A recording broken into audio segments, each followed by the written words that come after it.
You're listening to From the Chair, and I'm your host, Mike Hamilton. Join us each episode as we talk to athletic directors from across America. We're going to talk about topics like leadership, career development, issues of the day, and I can promise you we're going to have some fun along the way too. So sit back, listen in, and let's dive in. Let's go. All right, welcome into today's guest, my friend, the athletic director of Northern Illinois University, Sean Frazier. How you doing, Frazier?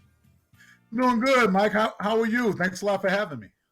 Oh, I'm doing great, man. It's great to spend some time with you here for a few minutes. Hey, this is an important podcast this week, Sean, because this is the 25th of this new launch of From the Chair. And some of you who may have followed this podcast in the past may know that I interviewed you on this podcast once before, about 4 years ago, but you're the first repeat visitor. So that you can, we'll give you that as a something to work off of. And I want to thank you for joining me today. No, anytime. Just go easy on me. The first time was tough. I gotcha. Well, hey, look, I do want to jump in on something that you have been very much a part of in college athletics the last couple of years in particular. I know you have in your entire career, but both regionally and nationally, you were selected to lead a lead one group on DEI, I think a couple of years ago. And this is obviously a subject matter that's very important in our business and in our country. And, following on a lot of unrest, speaking candidly, over the last couple of years. And I'm curious as to your time serving in these national capacities and sort of diving into this subject matter as it relates to college athletics. What are you seeing? What are you feeling? Where are we making progress? What are the things that we need to be worried about? Or what are the things that we can sort of say, hey, this is going right as you've worked your way through your work there? It's a great opening question. And, it's interesting to kind of watch it. We talk about, is this a moment or a movement? I know there's going to be a lot more conversation. I know we, on a daily basis, if you're a leader in any capacity, you're dealing with what has happened post George Floyd and the killing of George Floyd, which really capped off a lot of the things that we're talking now. The Lead One recommendation, or the Lead One white paper put together with my co-chair, China Jude, Dr. China Jude, let me get that right. And then just having Lead One leadership, Tom McMillan, coming to us and saying, hey, we've got to be a part of the solution, not part of the problem, but we want some actionable goals to help our member institutions, specifically FBS, help us through this. Which again, you're dealing with race in America, and that's a whole nother podcast. We don't have time for that.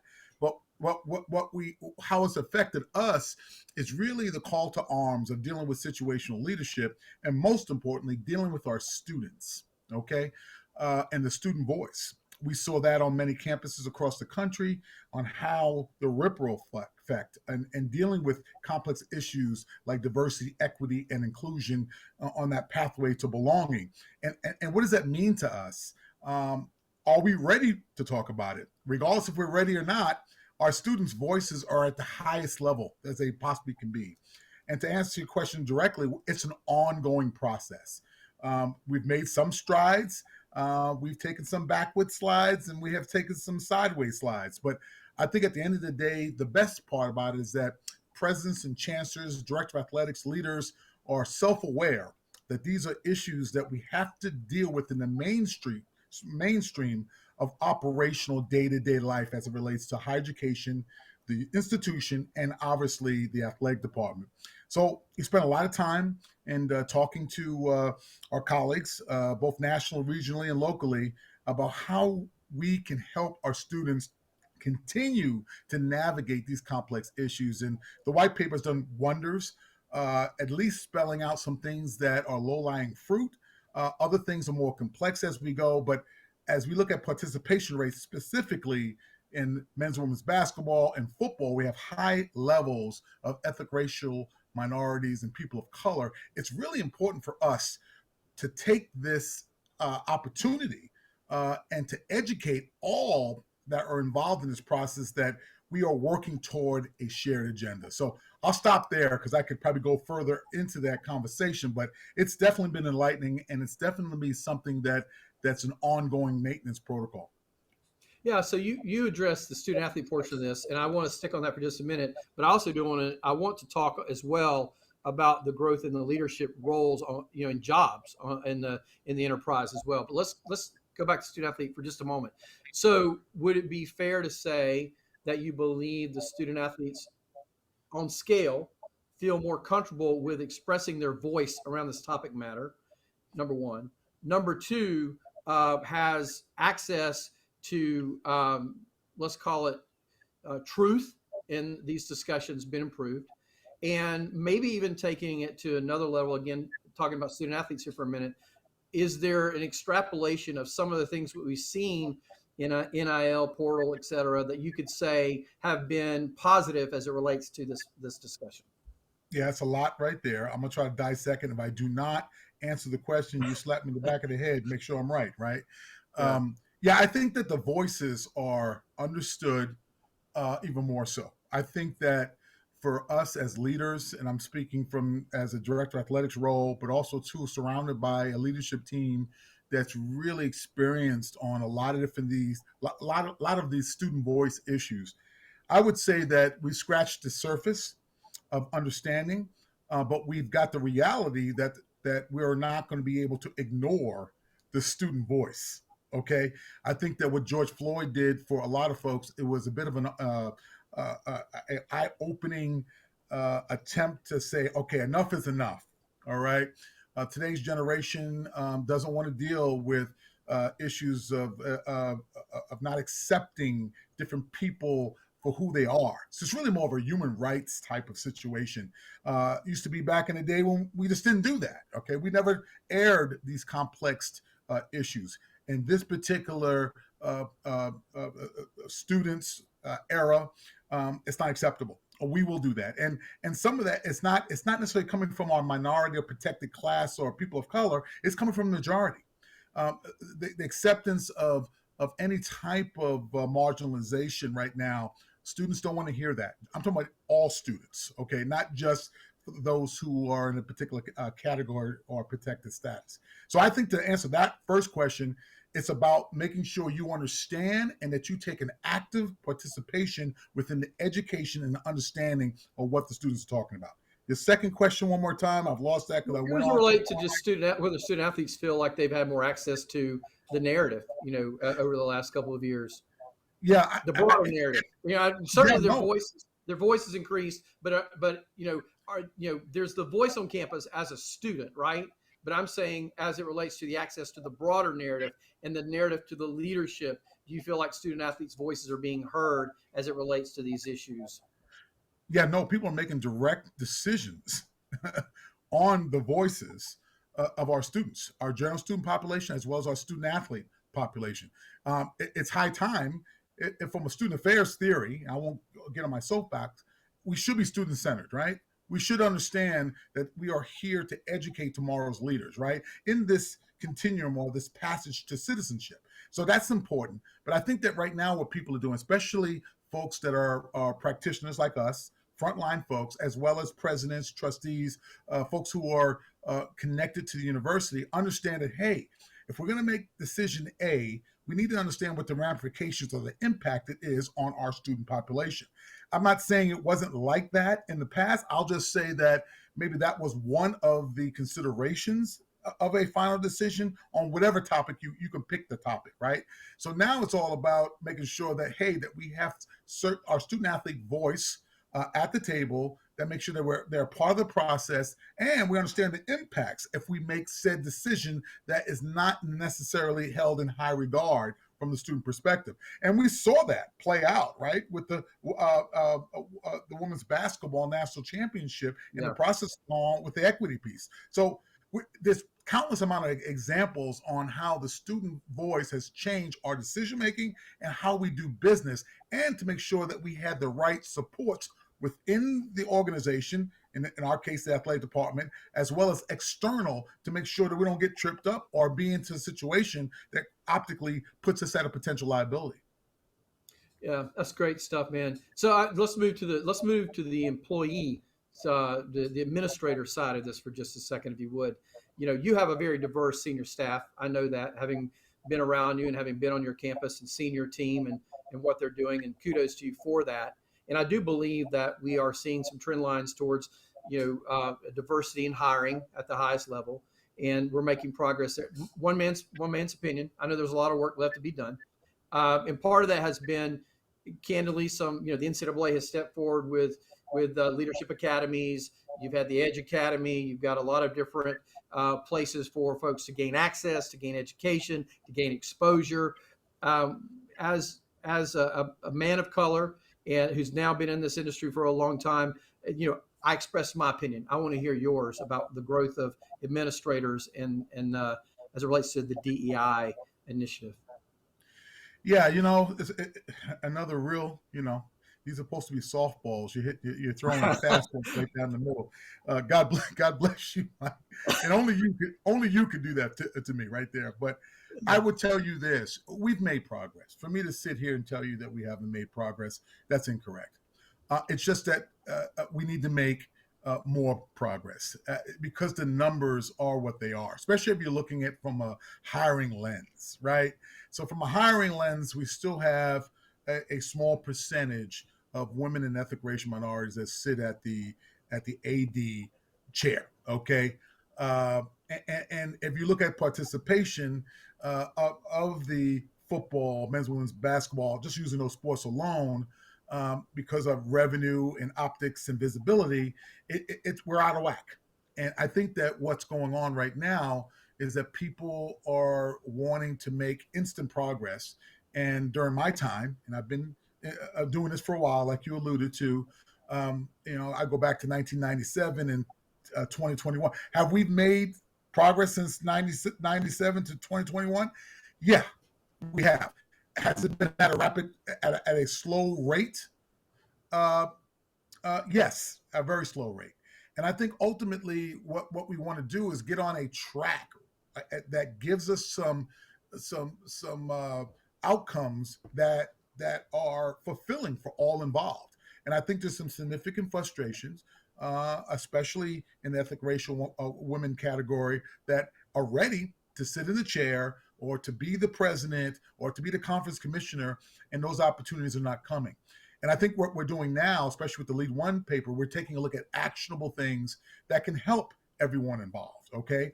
Those allies that sit in these decision-making roles to be able to make the decision of the best person involved. That just happens also to be a woman, ethnic racial minority in that process. So I think for me right now, as I kind of look at it now, we've made substantial progress, but we have so much more to go because of the participation, because of the optics, because of the visibility. As we kind of watch our professional brother in the NFL kind of struggle with that process right now with lawsuits and other types of things, I think it's important for us now to come together and look at opportunities in a way where it says we want the best person for the job, but we also want to make sure we make the inroads, because it's just not acceptable anymore based on the students that we are serving, as well as the national optics that make us look like that we're not committed to doing the right thing to diversify across different ways. A lot of people look at it, well, population, percentage, dollars. I look at it as access, opportunity, and education. And we have to do it in a way where we're very intentional to get the outcomes that we're looking for. So long-winded way to say that we still have a long way to go, but we have made progress. Yeah. No, look, man, your voice matters in this, Sean, because of your experience in the enterprise, but also the heavy lifting you've done with others in these last couple of years to advance the ball. So I appreciate you taking that fastball for a second. Let's talk a little bit about your own personal growth and the role over the last few years. Since we last did an interview, as I said, 4 years ago now, you've obviously, like all of us, have made our way through a pandemic. You have seen you had a coaching change in football. You had a shortened season that resulted in a winless season, but then you pivot right back the following year and win the MAC championship in great fashion. How have you grown in the last 2 years from your experiences that you've had through these really rocky times? To be an athletic director, I'd just be curious, how are you a different leader today than you were the last time we did this interview? Wow. I tell you, well, first off, you're you're a practitioner, AD, in this time with all the change from the NCAA to the pandemic to George Floyd. Oh my goodness, um, I always say to myself, I wake up in the morning and I said, I'm at the top of my game. I say that to myself so I can make sure that I've got my machismo, my uh, my my passion for what I do every day. But it's really beat me down a lot going through these different issues. But I think it made me a better decision maker, better listener. And I've always had this mantra: there's no substitute for daily preparation. I got that from Alabama. And I would say to myself, there's no substitute for daily preparation, more so I can be better for the people that I serve. So I would tell you this: it has changed my whole thought process. COVID, I had lost family members in COVID. My wife lost family members in COVID. That pandemic changed everything about what is sacred, about what we do as just leaders. So that's the first thing. The second thing is just to make sure that, the decisions that we make, are so personal. They're so safeguarded. They're so important that we get it right. So to rush and do things without going through a process of some kind would be deadly. And I've learned a lot about that as being one of the first institutions that basically suspended football going into that particular year, and then bringing it back once we had it right around testing and the like. So there's so many different things, and to be to have the humility to know when you don't know, and to say that loudly and not be beat down because you don't know. That's also very humbling. Somebody when the type A personalities that we deal with, and I'm no differently as a former student athlete and a coach. I want to make sure I get it right, but I'm also have a certain level of confidence to make sure that I want to make sure I inspire hope for folks that I lead.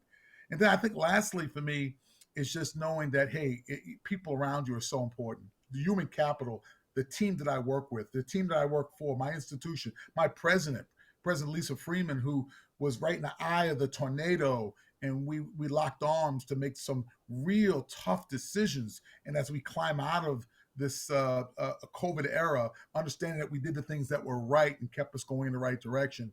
You had mentioned Coach Thomas Hammock. We went 0-6 in that COVID year. And I think I cried like a baby after winning our sixth MAC championship with African American coach. It's not lost on me on that.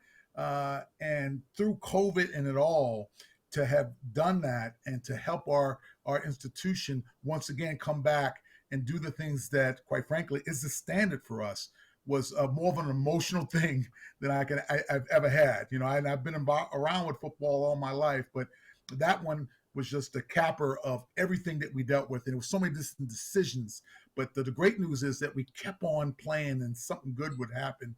And we did it because we had the great people around us, the team that we had around us to make it happen. So very long-winded. I capped on a couple of different things there, but yeah, I've learned so much.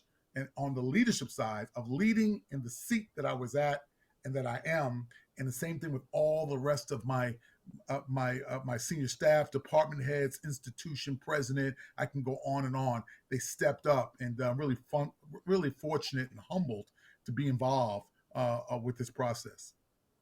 During this time, Sean, you actually took on some additional responsibilities on campus.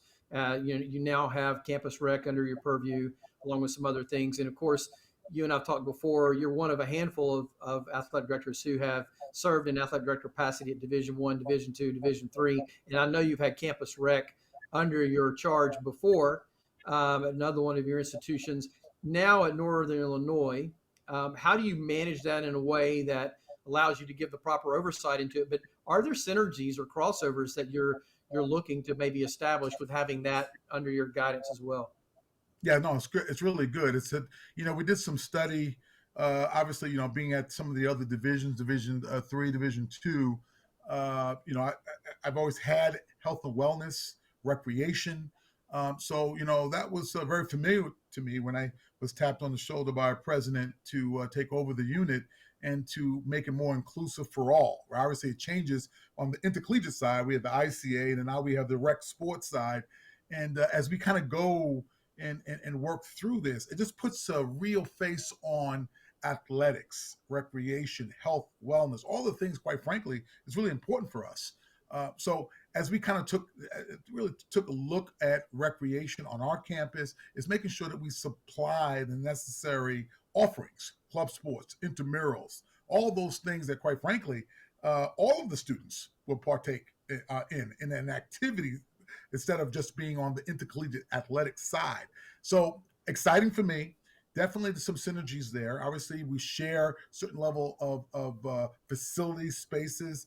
This creates more synergy by overseeing the recreation side and making sure that those facilities are up to par, making sure that we're supplying the necessary oversight for our intramurals and club sport offerings as well. And just in general, again, putting a face on athletics, okay, be it recreation or intercollegiate athletic. And really talking about how that plays an important part of the out of class experiences that a student comes in. They might not ever go to a basketball game, but they're going to pick up, maybe, a pickup game of basketball, noon ball or noon hoops or whatever you want to call it. They're going to be a part of that because that's what's familiar through K through 12 or just their overall upbringing. So it's important to make sure those touches are available. They have the right facilities, they have the right instruction, they have the right access. So it's a really important time to be able to embrace that. So I was really excited about that. It is a major undertaking, bringing on staff. Obviously, it reports through me, so I have a senior staff person who's overseeing that. And then again, making sure that we can articulate that mission, vision, and the overall goals and objectives for that unit as well. So I'm excited about it. We are still developing it as we go. It's been about a year and a half now for that full transition. And it's something that really meets with a certain standard to make sure that if you come to NIU, that you are engaged in these activities and you don't have to necessarily just watch the intercollegiate side. You can participate a part of the wellness programs, intramurals, and clubs. So yeah, it's a great thing. It's a great thing for us. That's awesome. Kudos to your president for giving you that responsibility. One of the things I told you I wanted to ask you about was, we mentioned, we referred to a moment ago the portal and NIL collectives, all those sorts of things. Your assessment at this point as to what I'll call the pace of play on that. Is it coming too fast? Are we moving about at the rate we need to be moving? The transformation committee is now in the midst of their work. Who knows yet how that will affect Division One? Maybe your perspective on the level of the significant level of activity that's going on now, probably at a greater rate than it ever has in the history of college athletics. There's always been puts and takes, right? But right now, in this last, let's call it 18 months, a significant number of changes coming. I think most of which is good, and I'm interested in your position. Yeah, no, it's a very good question. Good stuff. Great commentary because, yeah, NIL, the portal, the Constitution Committee.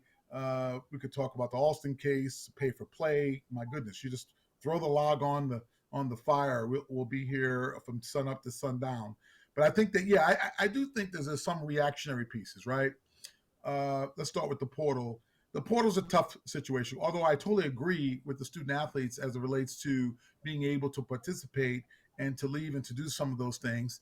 I am concerned about the portal's overall data, the data sets that will happen after the fact. Okay, what is it going to look like when Susie or John goes into the portal and then comes out the other side with no more scholarship, no more opportunity access? Some of these pieces, especially in my viewpoint, are the only way to get higher education, to obtain higher education, was that athletic scholarship. So that concerns, because of my background, my history in the population that I've been a part of my entire life. So I am concerned about that data set. The other part about the portal is that, not having an end date in time where a young person has to declare and then actually has a chance to go to the institution and participate. And not having that end date right now really causes angst. We start seeing abuses. We start seeing other types of things. So it'd be great if the portal had an end date. In other words, okay, April 1st. I'm just throwing out a date. Right. April 1st, you have until April 1st to declare. Okay. If you do not declare by April 1st, you will then have to sit. You can still go, but you will have to sit if it's not by April 1st. Uh, some end date to help the process, both the institution, the student athlete, and just in general, it will. I firmly believe will cut down on the abuses as well as making sure that the student athlete has the time and commits to the institution that he or she is at. I just think that there has to be some level of a stopgap that gives everyone involved an opportunity, because I still think that having this kind of era of free agency, um, the folks that are unscrupulous will take advantage of that. So that would be my recommendation, just on the portal side. As it relates to NIL, to be perfectly honest with you, I'm a supporter of that. I just want a level playing field. In the great state of Illinois, we have a state law. We have a state law that basically precludes us to have any type of dealings with the transaction between said entity and student athlete. So that puts us at a little disadvantage to those who do not have a state law, and it's a little bit more open-ended. So again, if you could imagine, not to say that there's unscrupulous individuals, but maybe they are. So at the end of the day, what we need to do is have that level playing field. And I shouldn't be at a disadvantage because I come from the great state of Illinois versus maybe the great state of Utah. And I'm just throwing Utah out there in the sun. So that part of it is a concern. The other part about that I'm really concerned about it, that some of these deals do not necessarily meet the eye. In other words, it bothers me that maybe some of these deals, because I'm not involved, again, I'm a parent first, I've got 3 beautiful biological children, that if you sign said deal today, is that in perpetuity? Is that for the rest of this young person's life? He or she right now needs to make sure they get the best counsel. They make sure that they have the right representation. You know, I was a much different person at age 18 to 23 than I am now at 50 something. Okay.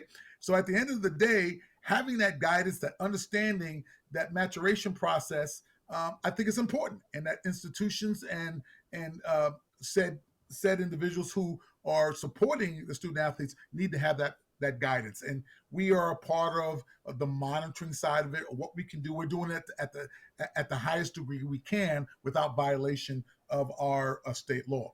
So it's and then the Constitution. It is what it is. We're all kind of sitting back holding our breath, waiting to see what type of changes that actually happens. Julie Cromer, athletic director, Ohio, she's actually in our conference. She's done a fantastic job. She's co-chairing this committee. I really believe in her. I believe in what the overall thought process was to get to this particular point. But I am concerned about how much does it change? Do we get away from the athletic model? I'm really concerned about that. I'm a product of the athletic model. If it wasn't for this type of model, I would not be sitting here today to talk to you. So all of these things are fast moving. So you talked about the speed. It's the speed of the game. This stuff is happening up to the point where, we are flying in a plane, but we're also building the plane at the same time. And some of these particular pieces need clarity, because right now people are doing things without the necessary guidance to move us in the right direction. So there was a lot. I hope I answered most of those questions, but that's where I'm at with it anyway. That's an absolute freaking mic drop right there, man. I wish I knew if you had any passion about any of this stuff. That's what I'm only dealing with it every day, right, Mike? Every day we're talking about a new piece. So I've had time to talk to my colleagues. There's a lot more smarter people than I am.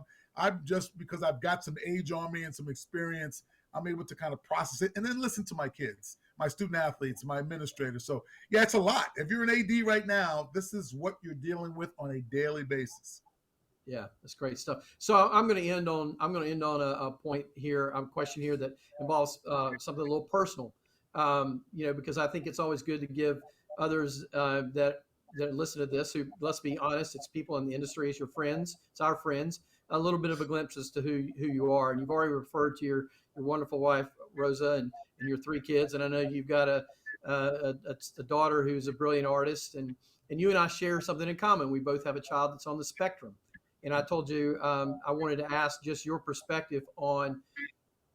I know what that looks like at some level. Every child that's on the spectrum is different. They're unique, but I think that you learn the concept of empathy as you're walking through life with these beautiful children, right? And so I'm just curious as to how and look, you can talk about it more broadly related to just being a parent, but in particular, how does your family inform how you go about your job every day as you react to your student athletes and show empathy to your student athletes? Yeah, no, and I've watched you with your kids. I follow you on social media, and no one's more passionate about your family, Mike. So that's what I love about you the most. I've told you that, and we have to. This is not a job. This is a lifestyle. I say it all the time. This is a lifestyle. If you think this is a job, you should get out of it right away. This is a lifestyle. And if it's because it's a lifestyle, your family has to be engaged in this every day of the week. As soon as you separate that, you need to step away. You need to step down. And that's not being direct. It's just being honest about what this type of job is. And my family means everything. You know, my son Maximo, he's fantastic. I love him to death. He's got about a 9-inch afro now, so I'm a little bit. If you know Maximo, he's rocking it pretty hard, and he looks good. He can pull it off. I can't. So, but yeah, he's on a spectrum, and he does a great job. He has life limitations. I think we understand that, but he's going to graduate from high school. We're all cheering for him. He's embedded in our community. He makes my life better on so many different ways. As somebody who is so passionate about athletics and getting it right, and maybe a little too anal too on getting that right, he gives me the chance to sit back and say, hey, this is going to be okay. He's made me more patient. He's made me more understanding. The empathetic side of it, part of his condition, he's not empathetic. So it's matter of fact with his That's right. condition. That's right. And he'll tell you exactly how it feels because he just doesn't have that there as part of his deal. But I would tell you right now, I wouldn't trade it for the world. I was frustrated as a younger man, not being able to get my hand around it because that's my personality type. I want to how do I get my hands around this autistic thing?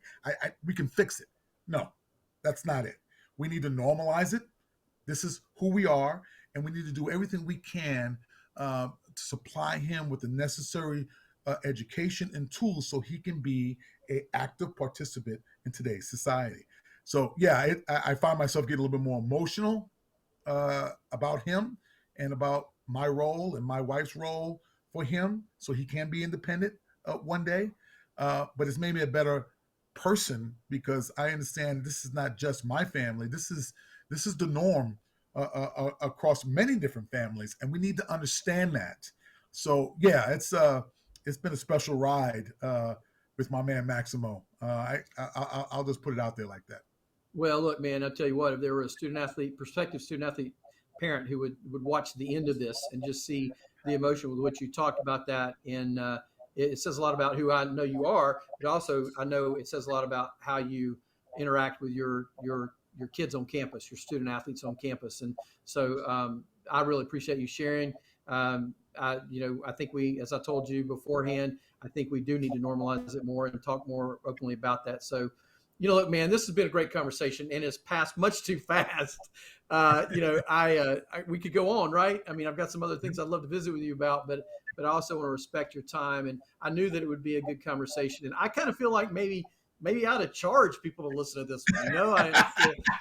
I think you should. I've listened to a lot of your deal, and it's great stuff. It's great. You're getting an inside look, right? A lot of times the things you're talking about, Mike, I'm not able to share because again, A, I don't feel comfortable, or B, it's just people don't understand. So I do appreciate the time to be able to talk through it. You got a lot out of me. You threw some fastballs. You put some softballs up there for me. I'll get you. When I see you, I'll get you back. It's no problem. Hey, look, it's all good. And hey, look, man, I do appreciate you being with me today. Really do. Yeah, me too. Anytime. Thank you so much. All right. Well, hey, you've been listening to From the Chair, and this has been a good one. Tell your friends. Listen to this podcast anywhere you catch your podcast. And we're also on video, so you can see Sean and I with all of our beautiful shiny heads, right? So join us next week on From the Chair. This has been your host, Mike Hamilton, and we've been today with Northern Illinois University Athletic Director Sean Frazier. See you next time.